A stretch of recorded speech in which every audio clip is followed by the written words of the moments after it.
Hello, everyone, and welcome to the latest of our interview series for at Petre Sedem, the Substack. My name is Ishmael Adibwa, and I am the lead editor for the Substack, where we delve into issues surrounding Catholicism and modern culture. This Substack is under the patronage of Saints Peter and Paul and Pope St. John Paul II. And we're delighted to have your company today for uh, the next installment for our interview series. We are also on Facebook, as I mentioned, Substack, and also on YouTube, so you can find us there. And for regarding my guest today, I will leave some show notes regarding her latest book and other stuff that you might find interesting about her. I'm very delighted to be joined today by the recently appointed Vatican Correspondent of American Magazine, Colleen Dulle, who has been there for a while now and has come out with a new book, Struck Down, Not Destroyed. So, to provide a little bit of an introduction to her. So, Colleen Dulle is a multimedia correspondent covering and analyzing Catholic and Vatican news at American Media, the premier Jesuit media organization in the United States. She hosts there the weekly podcast Inside the Vatican as well. She served as an ABC News correspondent during the 2025 conclave, which elected Pope Leo, and has commented on Vatican news for MSNBC, the BBC, and CBC, among others. Colleen's work has earned regional and national accolades from the Catholic Press Association, the Society of Professional Journalists, and the Louisiana Mississippi Associated Press media editors. She was three times named the Catholic Media Association Media Journalist of the Year, so quite an impressive feat. And she's out with a new book, as I mentioned earlier, Struck Down, Not Destroyed, which is about her struggles as a journalist who has to cover stories on the Vatican and relay that to her audience. So I'm very delighted to be joined by her today, and I think you'll find our conversation interesting. Colleen, welcome. Thanks, Ishmael. Of course, of course. Well, we were talking a bit before this interview about your recent appointment as Vatican correspondent for American Media. You'll have to deal with the Italian bureaucracy later, which It's we're fully in the process right now. yeah. You're in the weeds of it, so Mhm. maybe you can offer that as a penance or something. For sure. It certainly feels penitential. Yeah. But yeah. So where are you based currently before you moved to Rome? I am in New Orleans right now. Okay. So I've been here since 2020, moved during the pandemic. Before that, I was based out of our office in New York. All right. And Louisiana, New Orleans has, of course, it's famous for its great food. So, besides its Catholic Mardi Gras celebrations, you should definitely come down there for food sometime. So, Absolutely. of course. Well, your new book, Struck Down, Not Destroyed. I read it, and before discussing it, I'll give you my first impressions on reading the book. Now, I have to acknowledge your vulnerability, as shown throughout the book. This is first of all, it's certainly not for the faint of heart. It is, uh, it is a no punches pulled sort of book when it comes to the job they have to do as a journalist to cover Vatican stories, including some of the ugliest ones. So, which leads me to my first question. So, in the first chapter, you describe your faith as hard won. Now, given that you're not a convert to the faith, you've always been a Catholic. But there have been some conflicts that you write about in chapter one. So you talk about a pivotal moment where you're on retreat in Montreal and you find yourself in a chapel hurling all your anger out at God. And this was over the abuse crisis, which I think we have to acknowledge it's still affecting people today in very hidden ways. Mm. But with that episode, how did that moment wrestling with God fundamentally change your approach to faith and your work as a Vatican reporter? Mm. I'd say two things. And sorry, I'm getting over a cold still. No, please. But first, I think that, and I write about this in the book, it was really important for me to learn that it's okay to wrestle with God, with the faith, Mm, I think yeah, sometimes like doubts are looked down upon, right, in our world. But yeah. it was important for me to learn that I could bring to God all of my frustrations with what was going on in the church. I write about praying with the biblical story of Jacob wrestling with the angel and how, as I was, going into this kind of long Ignatian reflection on this story, kind of really digging into the text, I realized like they wrestle all night long. God is God. God could have, just beat Jacob in the wrestling contest right away. God Totally could could. have just changed Jacob's name and been done with it. Yeah. But he chose to wrestle with him all night long in like a really frustrating way. They were evenly matched. Jacob gets hurt. It's like nitty and gritty and intimate, and it goes on for a long time. And that made me realize, like, okay, why would God choose to do that? Because God recognizes that for us there is value in the wrestling. Mm, Um, that I think gave me permission to bring the things that were bothering me about the church into my prayer and say, God, like, I really am wrestling with these things. I'm not gonna see that they're happening and just cut you off. I'm not gonna see that they're happening and say, oh, well, that's not related to my relationship with you. Like, I can bring those things. We can wrestle through them together. mm, So that was really important for me. And then the other thing is kind of related. The title of the chapter is Learning to Yell at God. I think, for a long time I felt that anger was not acceptable in my prayer. And so also through this experience, I found that, you know, yeah, I'm allowed to get it all out there with God. Like God has heard it all, and is still there and is still loving me. And yeah, it's okay to be angry. We have examples of Jesus being angry, So those are two things that carried forward in my spiritual life, for a long time.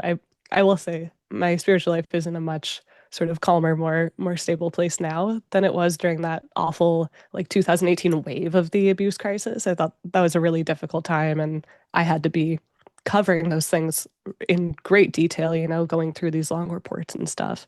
But it's been a while since we've had a big thing like that, and so uh, I think also, I've matured a little bit as a person, and so I'm not as just like totally, uh, tossed around by waves these days. But yeah.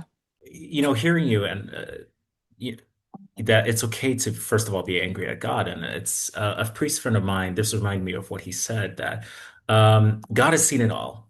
He's not impressed by you, and he's not disappointed by you either, because For he's seen it all. sure. Yeah, He's seen it yeah.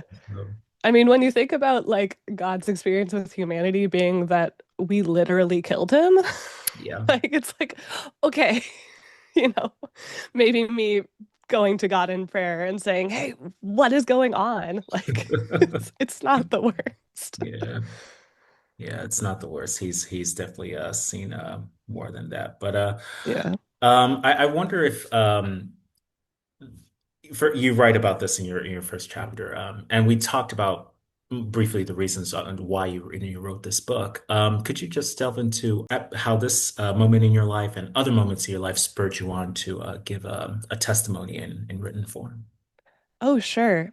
Yeah, it's interesting. I didn't really set out to write this book. And I, again, I mentioned this in the introduction right off the bat, but like this kind of personal writing is way outside my comfort zone. Oh, I'm I sure. consider myself like pretty bad at talking about faith, actually. I've gotten a lot more practice since the book came out. Um, but also like I'm trained as a reporter, as a journalist. Like we're supposed to keep ourselves out of the story.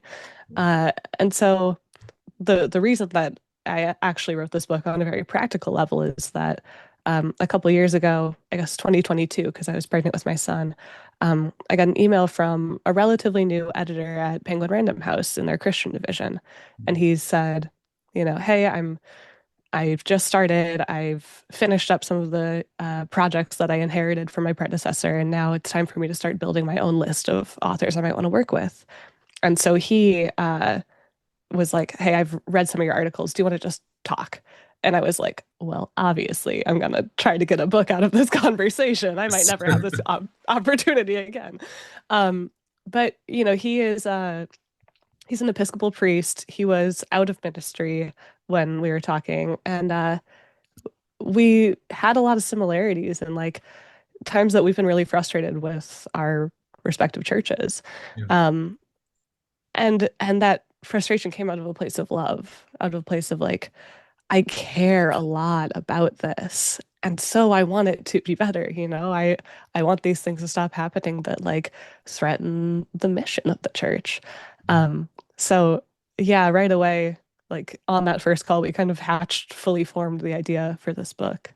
Um, but you know, even though it's so far out of my comfort zone, I'm learning very practically, like through talking to people on my book tour and stuff, that the vulnerability and like the risk that I took is really paying off. You know, I was worried about it maybe cheapening how people see my journalism, or, you know, whether people think that maybe I can't be as objective as I need to.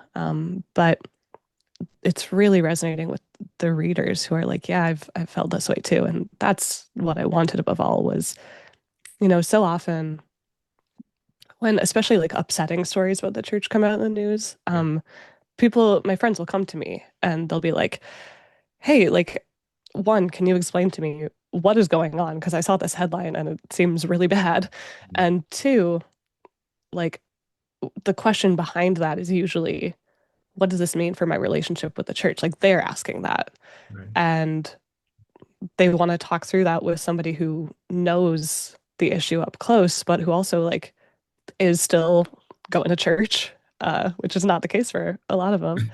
And yeah, I was thinking about those conversations all the way through writing this book, and I've come to really value, you know, kind of the exchange of stories of life experiences, like talking with other people about where God's working in our lives and where it's harder to find God in our lives. And so, um, I really wanted to write the book, and like the thing that carried me through was just helping people feel less alone in that process of grappling with some of these things. I wanted to give people information so, you know, they would like know more about what was going on, but also like give them my own story because like I'm not in a position to give spiritual advice at all. Right.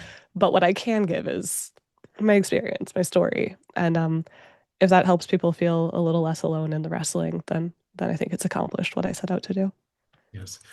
And I think as well that for a lot of the Catholic world, there seems to be this perception of Catholic journalists as sort of aloof from the everyday experience of a Catholic, that Mm, especially when for those covering the Vatican, which leads me to my second yeah, question.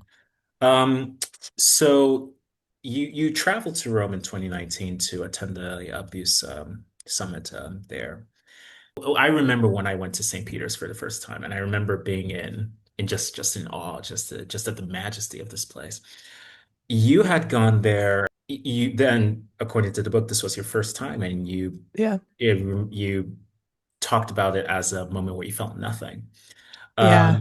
You as you mentioned your spiritual director Sylvester, and he put it in this way: you entered in kind of to the belly of the beast. The Now belly of the you're beast not being St. Peter's Basilica, but being the abuse summit. yeah, Should yeah, make clear. yeah, make the Going into the distinction. center of the problem. Right, Yeah. right. Yeah. So important to make that point. But being an accredited Vatican journalist now, is does the feeling remain of that nothing's changed since then?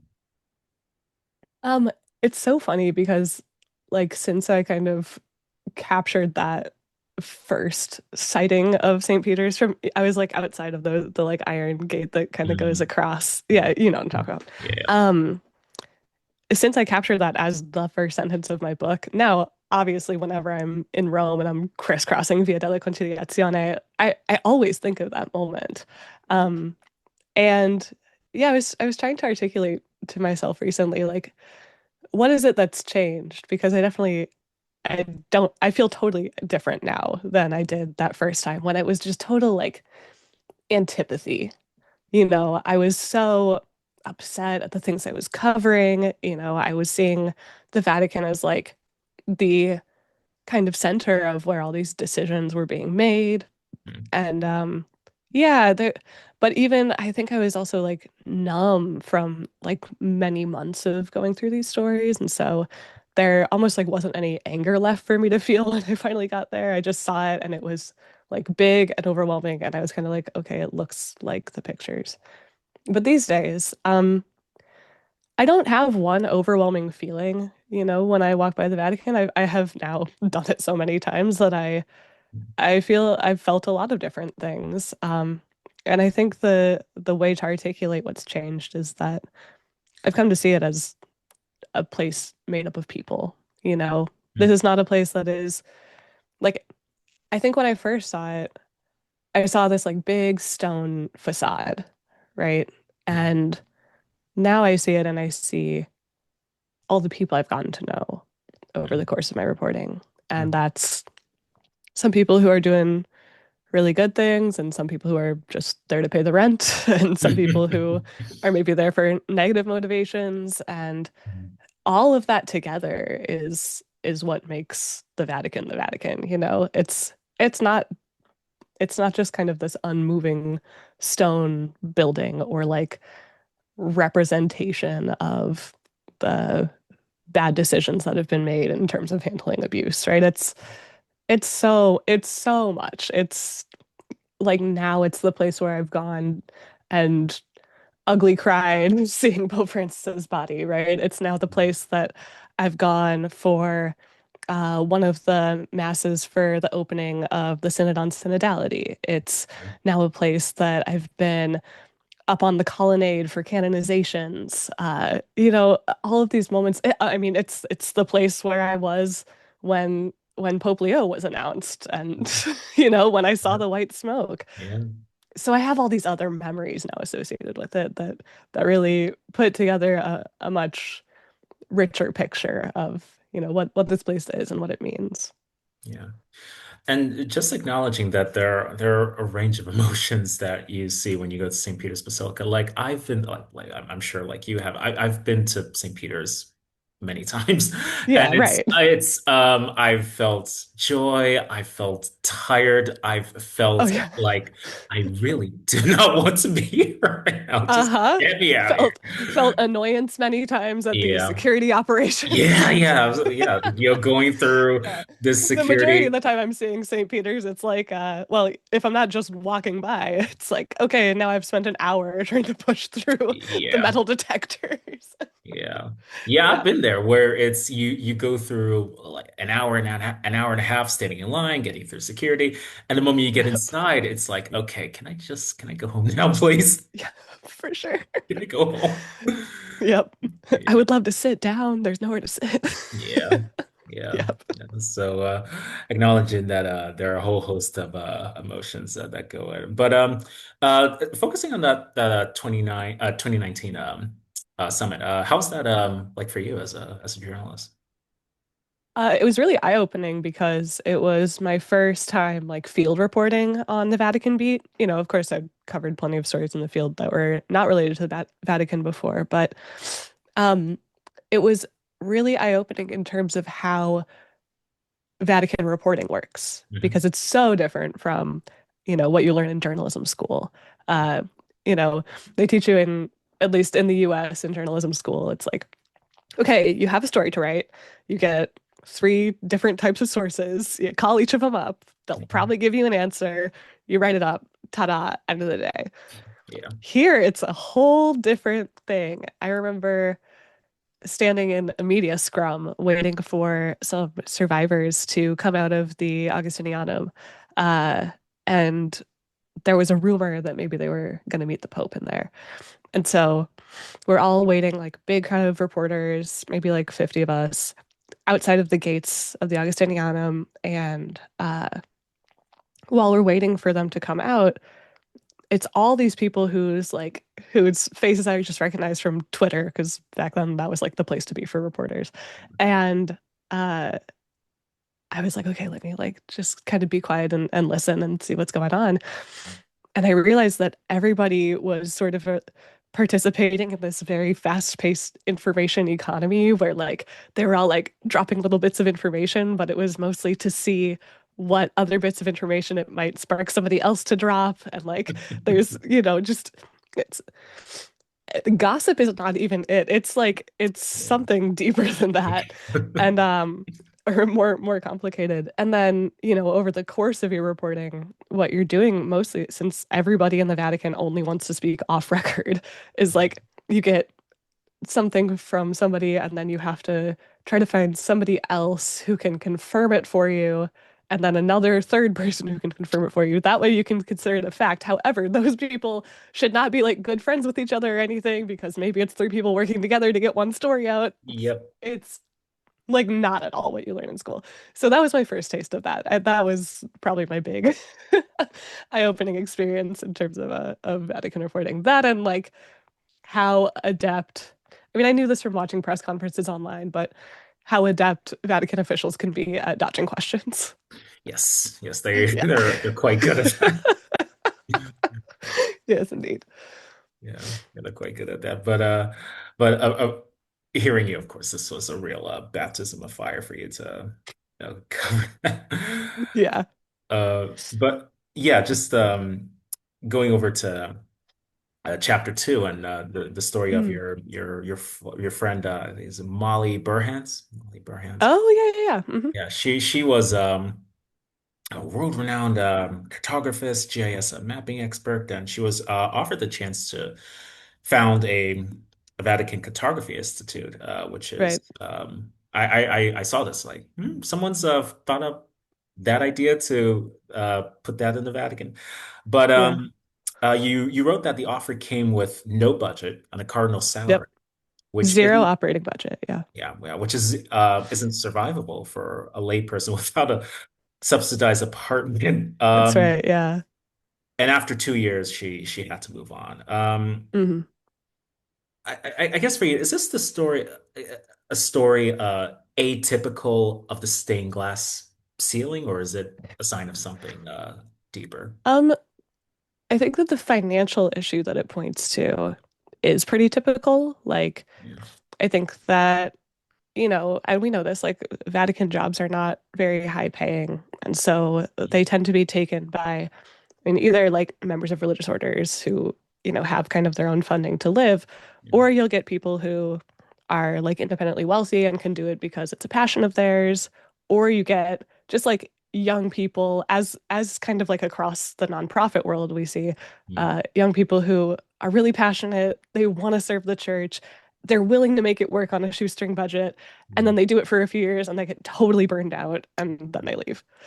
And so, yeah, I think that that's definitely like a big issue at the Vatican. And obviously, they've had so many issues over the years with complaints from employees. They had this like HR system that they tried to set up. And from what I've been hearing, it's not going super well. So, no, the Vatican needs to make a lot of adjustments in terms of how it treats, especially, oops, sorry, how it treats especially lay employees in general. The because yeah, the budgets are really not livable. Obviously, the Cardinals have had to take some hits as well in recent years. So the Vatican finance is just that's a whole different podcast. Um, but yeah, so no, that issue specifically is not like limited to the stained glass ceiling for women that people talk about and that mm, chapter yeah. is mostly about, but it definitely points to some important issues that need to be resolved. Yeah. Yeah. And a real stress on your book is female roles in the Vatican, which we'll talk about later in the interview. But shifting over to stories that you shared about some of your friends, chapter three, which Uh, was for me the I one figured, that yeah. really yeah, this was this was a bit hard. It was You, hard for everybody, I think. yeah, so At the same time, it's the one that I hear most about from readers as like the one that made a difference or like that made them feel like their experience had been seen. yeah. But chapter three, you talked about, and it's always hard to write about, suicide. But your Yeah. friend, you talk about the death of your high school friend, Christina, from suicide, and how that grief made it impossible for you to stay in, more traditionalist circles as you feared the teaching that she was in hell. Yeah. Um, it does seem that this tragedy was for you like a key moment that set in this schism for you Yeah, personally. yeah, And yeah. how much of the polarization in the church today, and there's a lot of it, we need to acknowledge that, do you think is driven by this kind of failure where where there are ideologues and where these ideologues fail to meet human suffering? How do you see it? Oh, that's an interesting way to phrase that question. Um, yeah, just for some background, I mean, like when I started writing this chapter, I was like, okay, I definitely want to write about like the polarization, especially in the US Catholic Church, this kind of like however you want to label it, traditionalist, Yeah. whatever, versus whatever you want to call the other side. Yeah. Um, and and the story I had in my head, which I should know now as a reporter, like you think you have a story in your head and then you start working on it, you will always be proven wrong. Um, but I started writing it thinking that the reason that I left the Latin Mass was because of the politics, because it was getting to be a lot of politics from the pulpit, especially going up to like the 2016 US presidential election. Yeah. And and that was genuinely what I thought that my experience had been. But they tell you as a writer to explode a moment, right? So I was like, Take okay, advantage. yeah, what was the moment? What was the moment that I should really dig into? What was the moment that changed everything? And I remember I was at a coffee shop not far from my house, and I was writing this chapter, and I realized like the moment had nothing to do with politics. The moment that I like really felt that I couldn't go back to Latin Mass was when Christina died. Um, and I explore a lot in this chapter uh, the presumptions that we all make about each other, right? I didn't leave the Latin Mass community because anybody said anything to me about the way my friend had died. I left because I was afraid of what they might say. Mm. I assumed that the kind of more up-to-date church teaching where we can take into account that, people who die that way are suffering from a disease, right?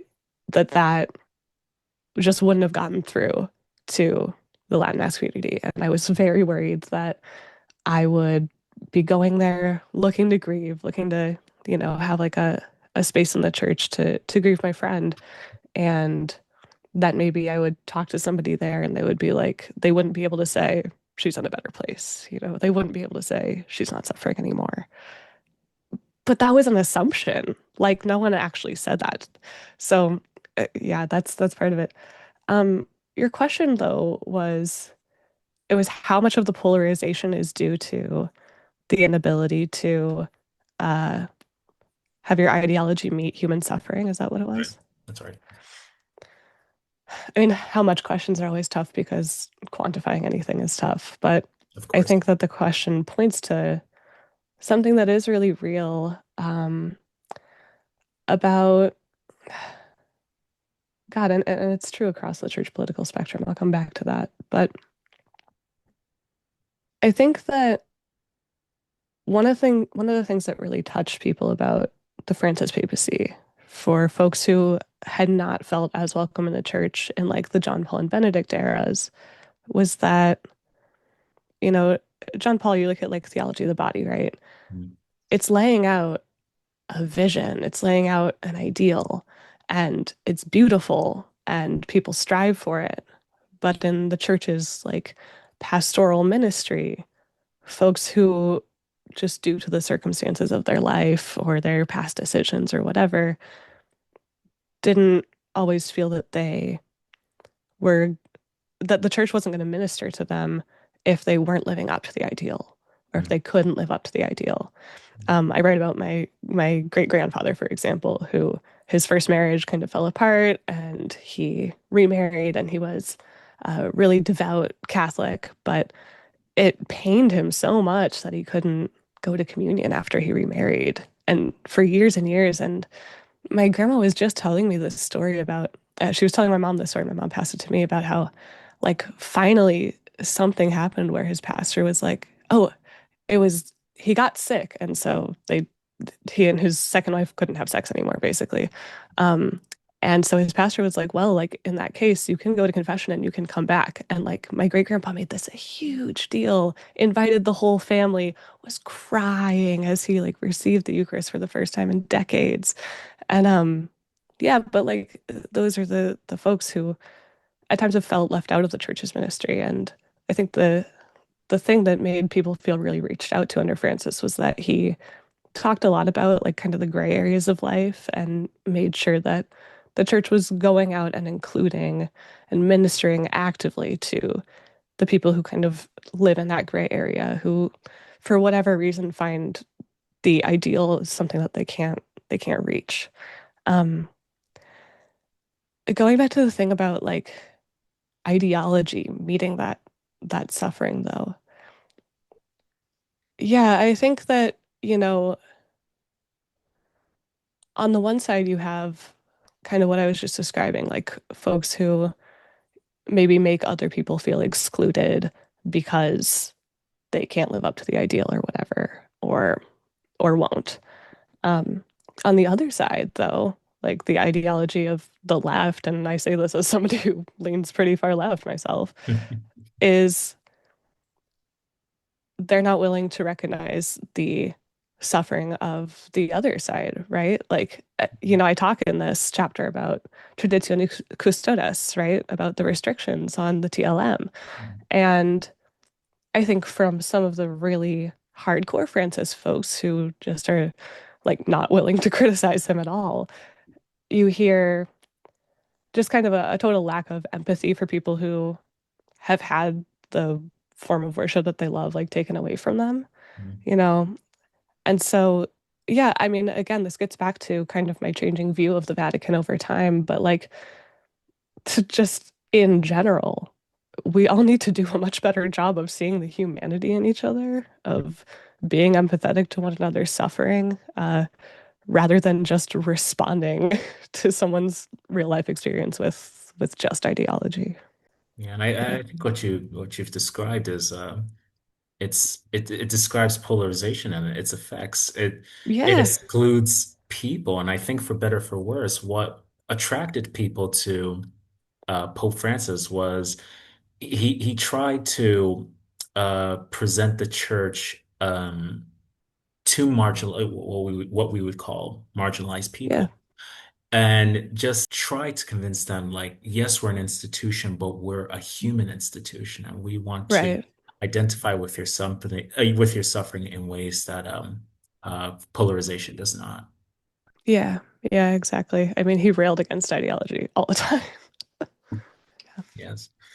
I mentioned your book was certainly not for the faint of heart in chapter three. I think, Every single chapter is a scandal, pretty much, except the last one. yeah, except the last one. Last one was a bit well that was I really try to end on a hopeful note. We are an Easter people. right, right. Yeah, so we are Easter people. Yeah, you bring that point. Yeah, following up on that chapter, you described a dare from your husband, Oh my Simon, gosh. Yes.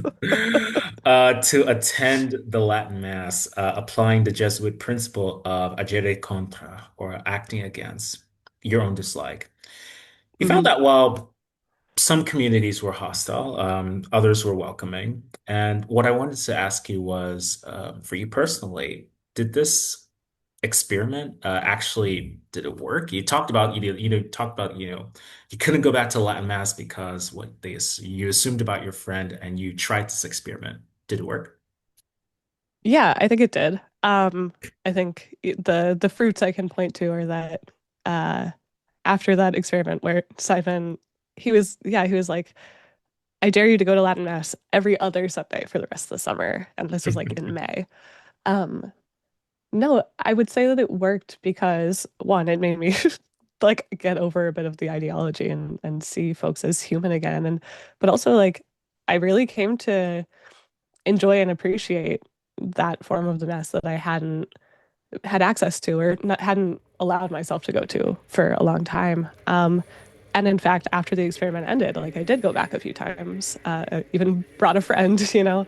Uh, so yeah, I think it was a success. Also, in that, you know, the principle of agere contra is uh, the example I always give is like if a Jesuit in formation is like scared of old people, doesn't want to work in a nursing home, his superior is going to send him to a nursing home because he believes that the places that we are resistant to go are the places where God has something to say to us even more urgently.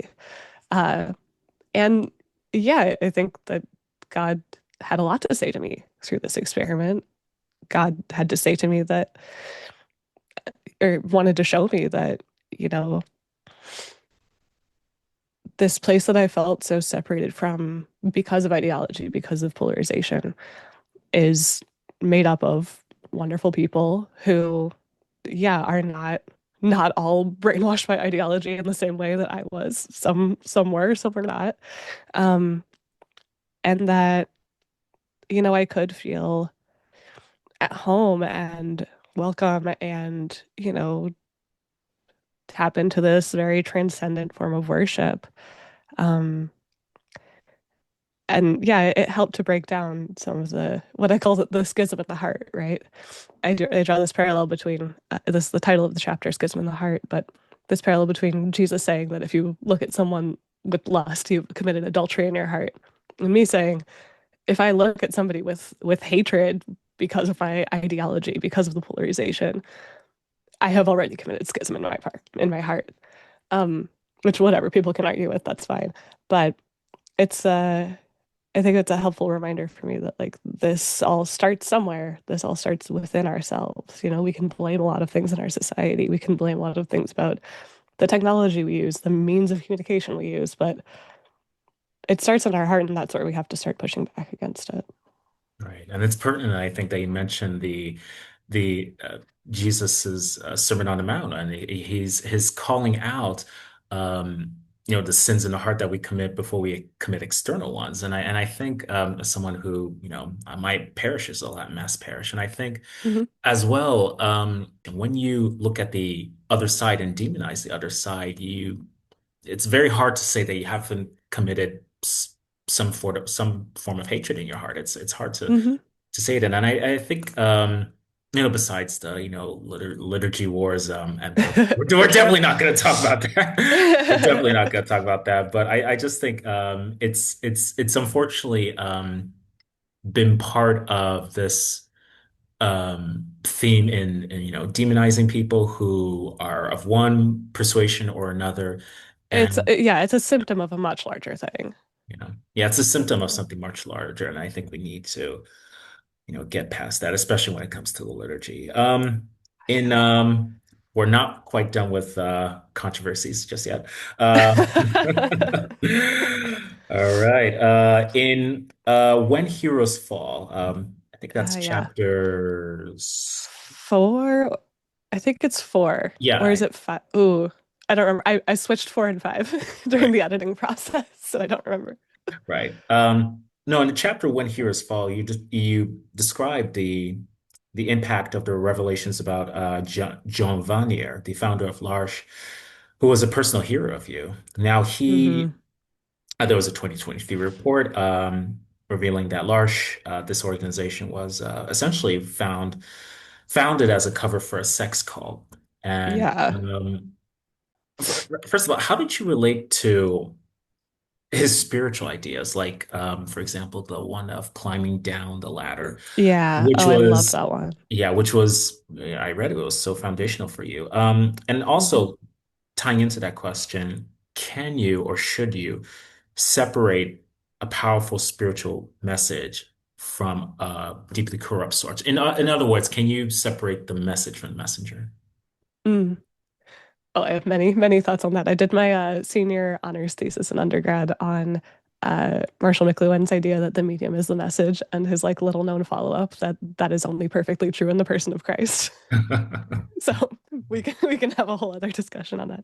Right. Um, yeah, chapters four and five both deal with this question of like holiness, sainthood, And the kind of lesson that I've taken from both of those is that we need to complexify what we think of as holiness, or like how we think about it, that it's not just like putting a person on a pedestal, because inevitably, like, we are all sinners, right? There will be something that the person did that does not warrant having them on a pedestal. And in cases like Jean Vanier's, this was somebody who was often on a pedestal. Even while he was alive, he was called a living saint. And he shouldn't have been. And then the revelations were like the whole pedestal totally crumbling.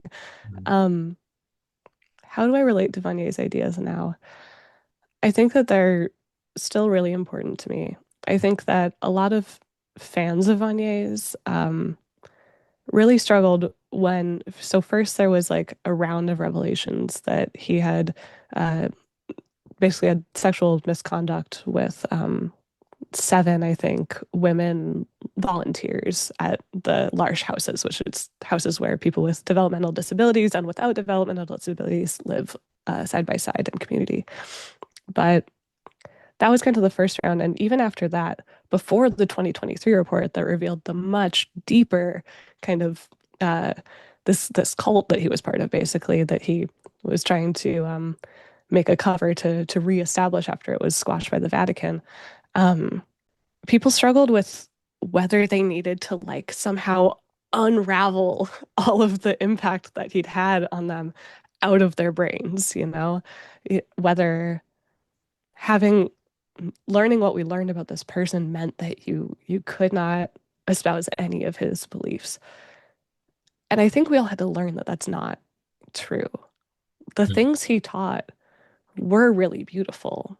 Mhm. And one thing that's kind of given me some solace is that they are also taught by other people. You Yeah. know, he is not unique in saying that the Christian way to be in a world where everyone is obsessed with climbing the ladder of prestige or wealth or whatever, the Christian response is to climb down the ladder.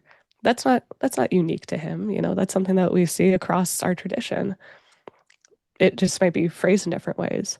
And then the other Vanier thing that I love that always sticks with me, especially now, is he talks about God as wounded, and how God is always crying out to us the same way that like the wounded man on the street in the story of the Good Samaritan, or even just like a child on the playground, right? They're all crying out to us all the time.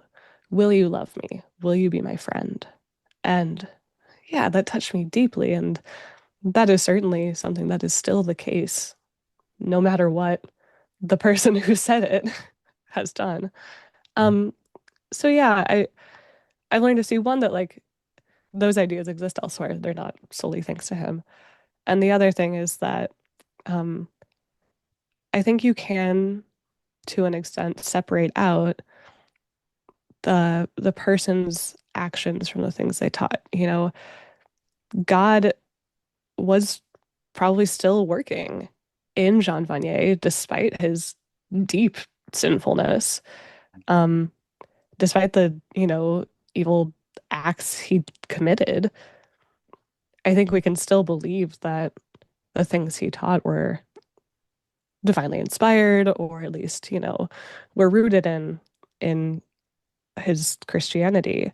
Um, so it's more complicated than just this sort of very American, I think. Maybe maybe you have a different take on this, but I think very American, like good guys versus bad guys sort of view that we tend to have of people. Um, and I've learned too that like I think it's more useful to identify actions as good or evil rather than people as good or evil. Um, yeah, that's so just complexifying the way that we think about each other, much like in the overcoming polarization way. Yeah, and I largely agree with you. And Yeah. this reminds me of so here in Rome, for instance, you go to these churches like San Luigi dei Francesi. So that's We were going to talk about, yeah, yeah, yeah, yeah. yeah, that one. And there are a couple of paintings there by Caravaggio. Caravaggio, Yep. who was infamous character for Yeah, many famously reasons. killed a person, right? Yeah, famously killed a person. Yeah, and Yeah. you know. looking at that art, should his actions, you know, I'm not sure if this is a word, de-beautify the Mm, art. Most people would be inclined to say no. And it goes back to, just well, not so much separating the message from the messenger or the art from the artist, but people and seeing how God can work with them despite hmm. their deep sinfulness. And especially in the case of Joan Vanier, we're all sinners in the end. But Yeah. And like, uh, and thank God that God still chooses to work through us despite yeah. our sinfulness. Yeah. If all we were is was our sinfulness, then yeah, we're done for. It'd be over for all of us, dude. We're done for. We're done for pretty much. We wouldn't be here. The Yeah, Catholic Church wouldn't be here. yeah. But I think well, actually that chapter when heroes fall was chapter 4. So Okay, yeah, it okay. was chapter 4. Chapter 5 deals with Dorothy Day, a Sure, yeah. woman who lived in voluntary poverty. Knowing the process, so you write about the irony of working on the canonization cause of Dorothy Day, and you knew the process would cost nearly $1 million. You contrast this with the story of Hermano Pedro in Guatemala, Yeah. whose cause languished for, I think, upwards of 300 years, Yeah, it was like a couple due 100 years. a couple of 100 years due to lack of funds. Does this financial reality, but does it paint a different picture when it comes to Yeah. organizations? The way I'd express it is, I think the corruption and the role of finance in the process makes it really it makes it kind of unequal and unfair, like who is able to be canonized. And I think that's something that the Vatican is in the process of trying to make adjustment for by saying, okay, well, when a cause finishes, all the leftover money will go to a fund for the causes of the poor. And we Mm, know that a previous iteration of that fund was not actually growing, or at least it wasn't growing very fast. mm, My understanding now is that they are putting money into it, but I haven't heard anything about how it's being awarded or if it's being awarded to any very poor causes. mm, So, I think it's helpful for us to remember that like the people who get canonized are not the only people who are in heaven, right? of course. Um, and also that there are perhaps people who deserve to be canonized who have not been because of lack of funds.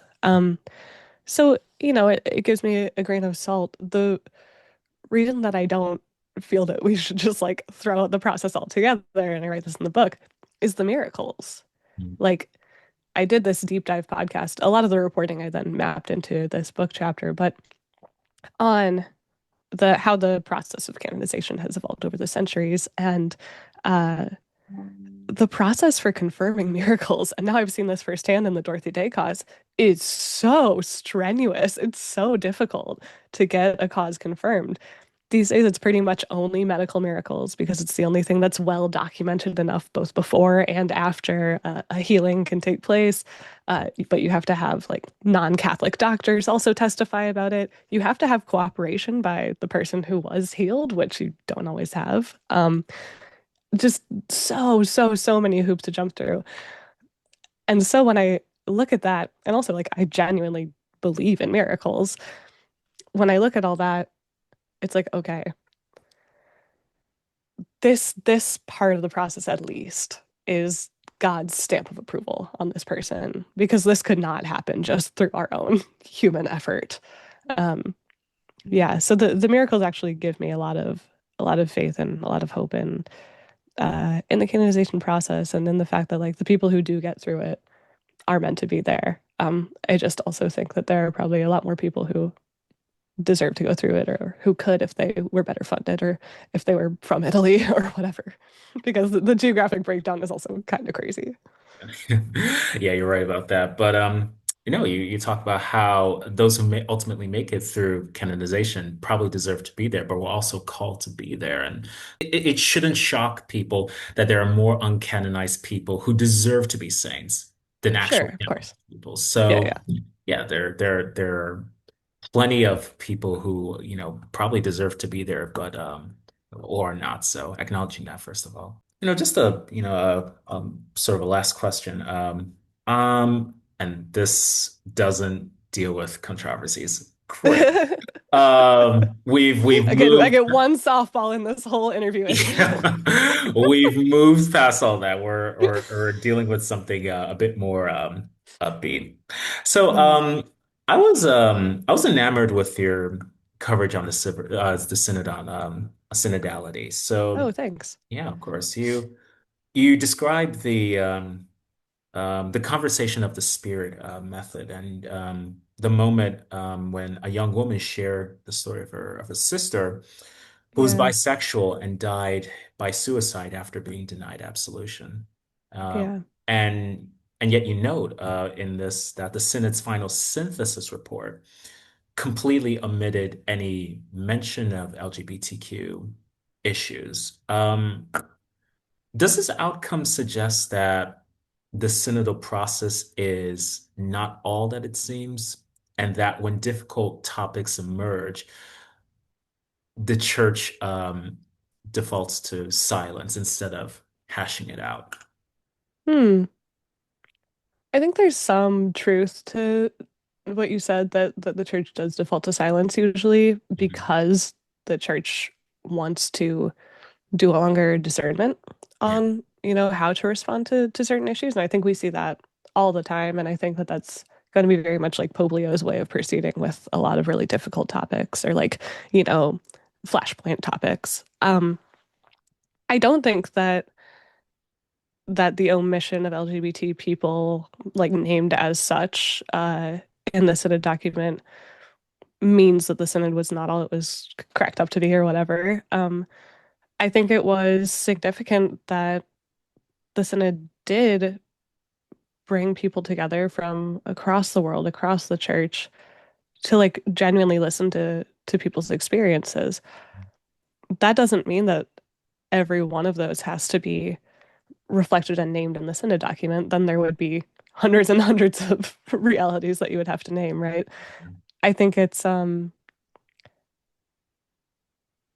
what's maybe more relevant here is what the Synod as a whole discerned were the most pressing things to address and that they felt they could speak with consensus on, right? Because everything they said, every paragraph had to be voted on individually by the body of the Synod. And we know that in some cases, if there was something that they thought wouldn't get the support, that it would be left out, right? And that's why you get approval of every single paragraph because, they're tending towards sort of not ruffling too many feathers. Um, so yeah, no, I don't think that it like discounts the process for me. In fact, I see a lot of hope in the process. Now, I do think like I'm a little bit skeptical, or at least I wish that it had been expressed more the amount of discussion of LGBT issues that happened at the Synod, like on the Synod floor, because we heard that it was quite a lot. And so for then that not to be included at all really in the final document, is puzzling, right? Because if you spent a lot of time talking about it, it seems like there's probably a lot to say. So I think that the question is, you know, was there anything they felt that they could be united in saying? And I guess what they decided was no. I think part of that also has to do with the speed of the drafting process, especially that first year, the 2023 session. It was very chaotic at the end. Right. People were working all hours of the night, and yeah, they were like, "It's a miracle this thing got out at all." Um, yeah, there were other topics too that like we know were discussed on the floor that didn't make a blip in the final document. So I don't know. For me, it's a big deal that some of these conversations and topics were even raised at like this level of a church meeting. So yeah, this relates back to what I was talking about at the very beginning of like the only thing I feel I can contribute is like my personal experience. A lot of the listening in the Synod, and I think also in the pre-conclave meetings actually, was people sharing their experience of their local church. A lot of the discussions were not even people trying to represent the place where they were from or like the people they were supposed to represent. It was genuinely like personal experience sharing and the belief that we would learn something through that like God was communicating. Um, so yeah, it's again like kind of giving credence to this idea that there is value in sharing those stories. And the way I see the Synod is as um, kind of helping rebuild the church's credibility in a time when it's lost a lot of credibility. Um, and part of that is, you get people more on board with you when they feel they have a role to play and they feel they have something to contribute. So yeah. Anyway, some scattered thoughts on the Synod at the end Yeah. there. Yeah, and I'll just say I'll add my own 2 cents to it. Yeah. So it's interesting that with the Synod on synodality, a certain for a lot of Catholics settled issues Mhm. make it into the Synod floor, Discussions. make it into Yeah. discussions, but not in the final document. That's why I asked the question that, okay, if, especially for journalists like yourself, that if these issues, which were seemingly settled issues, make it to the Synod floor and they don't make it to the final document, either it's a bit of an oversight or just something that reflects something a bit strange. Something is Yeah, something. like, oh, maybe it isn't so settled. Yeah, like is it settled? Is it not? And especially Hmm. with we have to say these controversial issues that are Yeah, being brought totally. to the Synod for, and for them to be omitted out of the final document. Some especially those who are listening to us, some people will be thinking, is it theater? Is it not? Is it real? Is it not? Is Hmm. it settled? Is it not? That's I think they'll look at this and think. Why are we discussing this if these are settled issues? Sure. Yeah, my kind of feel on that is, um, I think that Pope Francis did not want any topics to be like taboo or off the table for that first session. I think for the second one, he kind of removed them from the table by saying, here's those 10 study groups that are going to deal with some of these issues and for their depth. So please don't spend too much time like going into depth on this because it's being dealt with elsewhere. Um, but I think allowing conversation about some of those things, even if they weren't going to end up in the final doc, and even if they, uh, were seen as settled, like I don't think that's anything for the church to fear, because if we're confident that we have the fullness of the truth, right, then having a good faith conversation about those things will only lead us to reaffirming that truth. I think that um yeah, I don't think that it means that it's theater. Anyway, but yeah, I don't know. I just don't think that it's something to fear either. Yeah. Maybe it's not, but yeah, it does. I do think it's funny that you're like this one is not about a controversy because the Senate is also Yeah, it's controversial. also controversial, so we aren't completely free from controversy. But no, Yeah. Colleen, this was a great conversation, and Hey, thanks. Yeah, I appreciate it. no, of course. And again, I'm a broken record when I say this. This book is not for the faint of heart, struck down, not destroyed, but it does reveal, I think, a sentiment felt not just by you, Colleen, but other Vatican Oh yeah. journalists that they're a lot of them are wrestling with their faith and are looking for ways to express that struggle. You do that wonderfully in this book, and I recommend everyone to pick up a copy. Thanks so much. Of course, of course.